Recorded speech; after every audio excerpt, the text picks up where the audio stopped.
निश्चित रूप से वो अपने लक्ष्य को प्राप्त कर लेंगे। वो कौन कौन सी बातें हैं? तो पहले नंबर पर बताया जितासन, एक आसन पर बैठने का अभ्यास करें। 10 मिनट, 20 मिनट, आधे घंटे, 1 घंटे, 2 घंटे, 3 घंटे, 4 घंटे, एक आसन। पहला नियम यही है। और जिसने महाराज आसन सिद्ध नहीं किया, फिर वो आगे की सीढ़ी कैसे पार कर पाए? ये प्रथम सीढ़ी है भगवान के पास जाने की। हमारी आपकी समस्या यही से है, हम आप बैठ नहीं पाते। कहीं कहीं तो महाराज 1 वर्ष हो गया हमारा ख्याल है, यहीं हम आए थे कथा करने, दरवासी गांव। और प्रिंसिपल साहब कथा के मुख्य यजमान थे, सारे भाई लोग थे। कथा प्रारंभ नहीं हुई तभी उन्होंने हमसे निवेदन किया, महाराज एक बात के लिए हमको क्षमा करिए। हम कहा बताइए?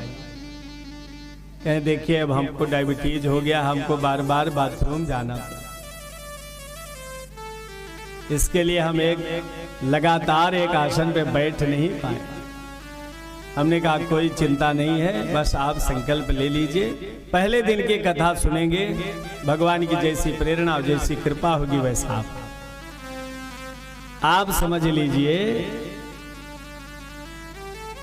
जाने की तो बात छोड़िए, पैर भी नहीं हिलाते थे, एक आसन पर वो 4 घंटे लगातार बैठे रहते।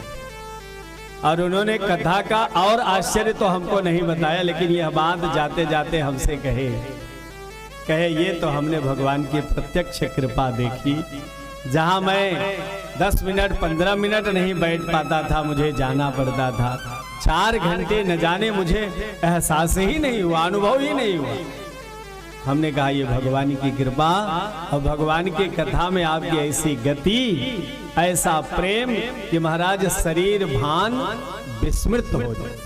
यही जितासन की विधि का उद्देश्य है। एक आसन पे आप ऐसे बैठने का अभ्यास करें कि शरीर का भान नष्ट हो जाए। हाथ भी है, पैर भी है, घुटने भी हैं, कमर भी है। यह अभ्यास जब शरीर का भान नष्ट होगा तभी संभव है। ये कोई कथा नहीं है, आप लोगों के नजदीक में ही गांव है, कभी जाके समझ लीजिएगा, पूछ लीजिए। एक आसन पर बैठने का अभ्यास करो।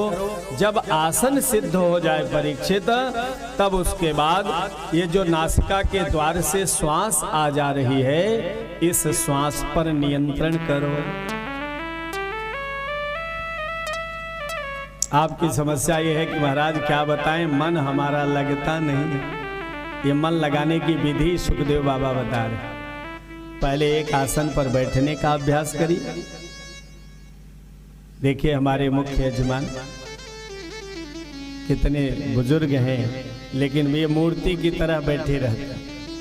इनके न घुटनों में दर्द होता है, न कमर में दर्द होता है। और जब मैं इनकी ओर देखता हूं तो ये मुझे निहारते रहते। इनकी दृष्टि भी इधर उधर कहीं नहीं जाती। ये भगवान की एकाग्रता का, भगवान की कथा श्रवण का ये फल है, लाभ है।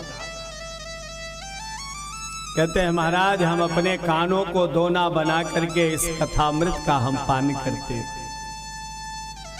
बोल भक्तवत्सल भगवान की जय हो। हम लोगों को कुछ आयोजक ऐसे भी मिलते हैं कि महाराज वो कथा का संकल्प तो ले लेते हैं, लेकिन फिर अपने अतिथि सत्कार में लग जाते हैं। देखो कौन आया, वो आया, उसको पानी मिला कि नहीं, वो बैठा कि नहीं, यही करते हैं। आपने सारी जिम्मेदारी आप सबको सौंप दिया है कि अब आप लोग देखो, मुझे कथा श्रवण करना। जिता श्वास, श्वास का संबंध मन से होता है।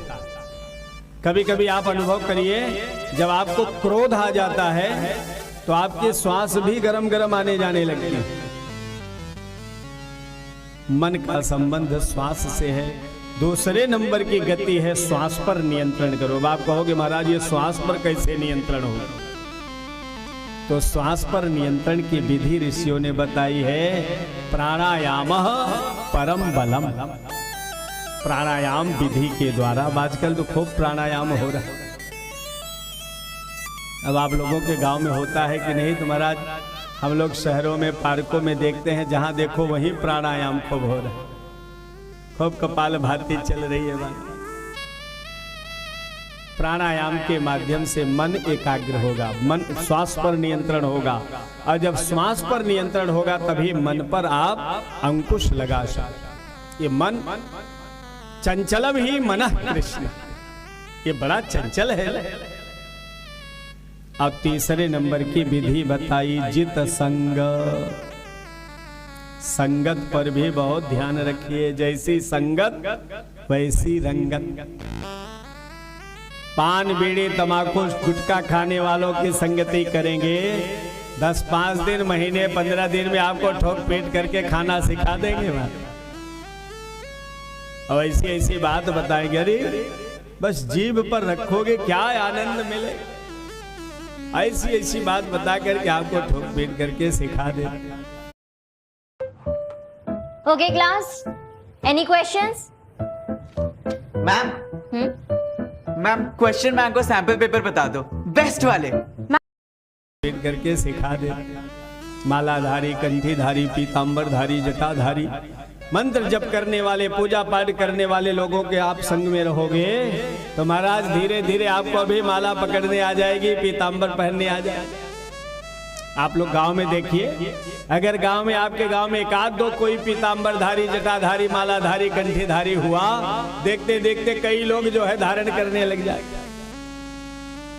जैसी संगत वैसी रंगत। और चौथी बात बताए, जब ये तीनों काम आप सिद्ध कर लेंगे तब चौथे नंबर पे आता है जितेंद्रिय। तब आंखें जो देखना चाहेंगे वो आप नहीं देखेंगे, जो आप देखना चाहेंगे आंखें वो देखेंगे। तब कान जो सुनना चाहेंगे वो आप नहीं सुनेंगे, तब आप जो सुनना चाहेंगे कान वो सुनेंगे। फिर जिह्वा जो खाना चाहेगी उसको आप नहीं खाएंगे। इंद्रियों पर जब नियंत्रण हो जाएगा ना, तब आप जो खाना चाहेंगे जिह्वा उसको ग्रहण करें। देखना इंद्रियों के न घोड़े भगे, रात दिन इनमें संयम के कोड़े। अपने मन पथ को सुमार्ग लगाते चलो, कृष्ण गोविंद गोपाल गाते चलो। ये महाराज इंद्रियां बड़ी बलवती है, ये हमको कब कहां किस कुएं में जाकर के गिरा देंगे इसकी कोई गारंटी नहीं। एक बार काशी जी में एक बाबा जी नित्य प्रति गंगा स्नान करने जाते थे,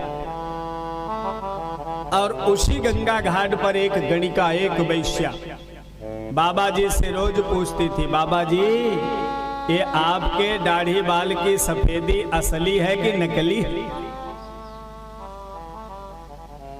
इतना सफेद दाढ़ी बाल तो हमने किसी का देखा नहीं। बाबा जी कहते हैं, देवी जी समय आने दो, मैं असली है कि नकली है तुमको बताऊं।